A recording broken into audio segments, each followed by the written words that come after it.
In a small Zulu village, a girl and a boy fell in love without knowing they were breaking an old rule. Their families did not ask who they were, only whose name they carried. Elders remember the fight that happened before either of them was born. Love was forbidden. She was sent away. He was told to forget.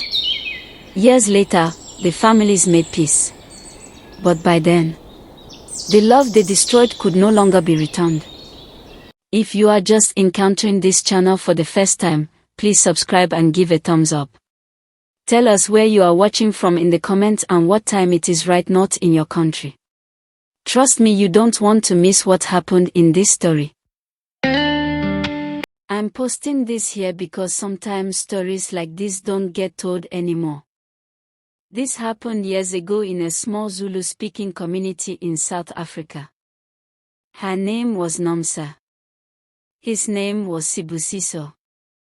They grew up not far from each other, same dusty paths, same river, same marketplace, but from different families that carried old history.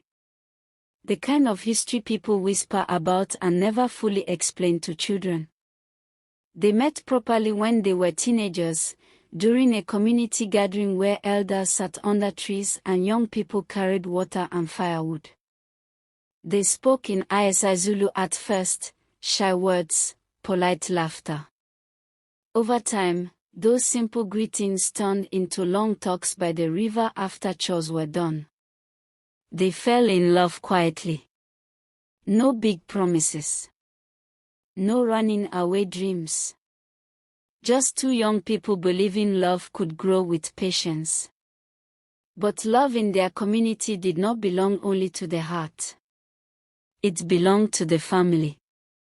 When Nomsa's family found out, they were angry. Not because Sibusiso was rude or lazy, but because his family name carried a past conflict. Long before Nomsa and Sibusiso were born, there had been a bitter dispute over land and honor between the two families. The elders remembered. The children did not. Nomsa's father said, Atondo aluzinj lulandil omdini. Love does not forget family. Sibusiso's family also refused. They said a marriage like that would reopen old wounds. Elders spoke. Decisions were made without the two people involved. The families banned the relationship. They were not allowed to see each other. Messages were blocked. Nomsa was watched closely. Sibusiso was warned to stay away. But love doesn't disappear just because it's forbidden. They met in secret for a while, brief moments, exchanged looks, words spoken in low voices. Yet fear followed every meeting. Eventually, the pressure became too heavy. Nomsa was sent to live with relatives far away. Months later, she was arranged to marry someone else, chosen by her family, approved by elders. Sibusiso stayed behind. He worked, helped his family, but he changed. People said he became quiet, distant. He never married. Years passed. Nomsa had children. Sibusiso aged alone. One day, much later, during a funeral in the village, their paths crossed again. They were older now. Life had shaped them differently. They greeted each other politely, like strangers who shared a secret no one else could see. No tears. No dramatic words. Just a long silence that said everything. After that day, Sibusiso left the village for good. Nomsa returned to her life. After Sibusiso left the village, people stopped mentioning his name out loud. In Zulu communities, absence can be louder than death. His mother kept his sleeping mat rolled, even years later. No one asked her why she never removed it. Nomsa tried to become the woman her family wanted her to be. She respected her husband. She worked hard. She raised her children well. From the outside, her life looked settled.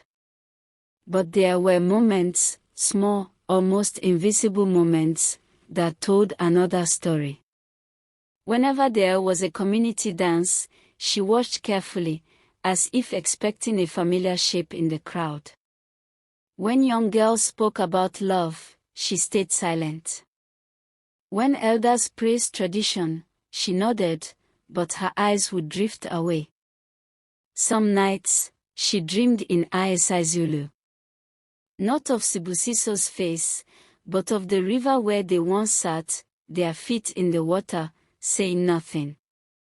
Years later, one of Nomsa's daughters fell in love. The boy was kind.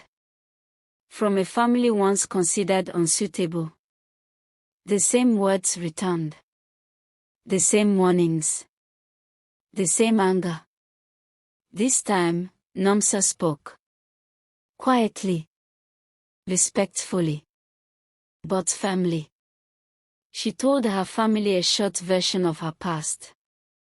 Not the pain, not the longing, just enough truth to make them pause.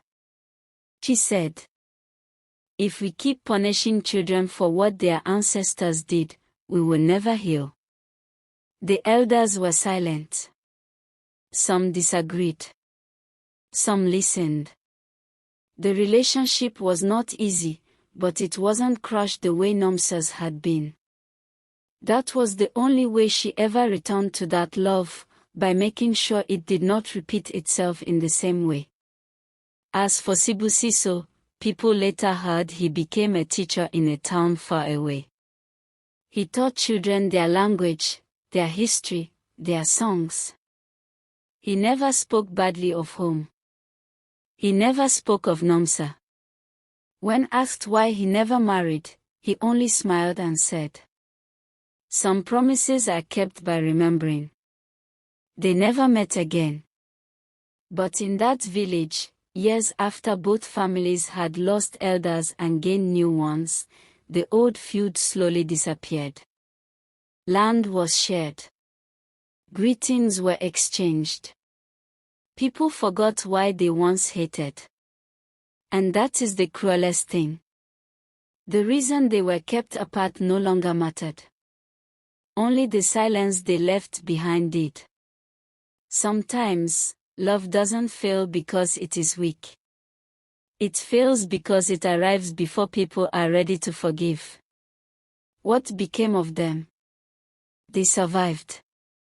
But the love they had never did. People often say the families were protecting tradition. Others say they destroyed something pure because of old pride. Even today, some elders mention their names when warning young people. Love is not only for two hearts. It carries many shadows. I don't know if that's wisdom or fear. But I know this. Some loves don't end loudly. They end quietly, under the weight of things that happened long before they ever began.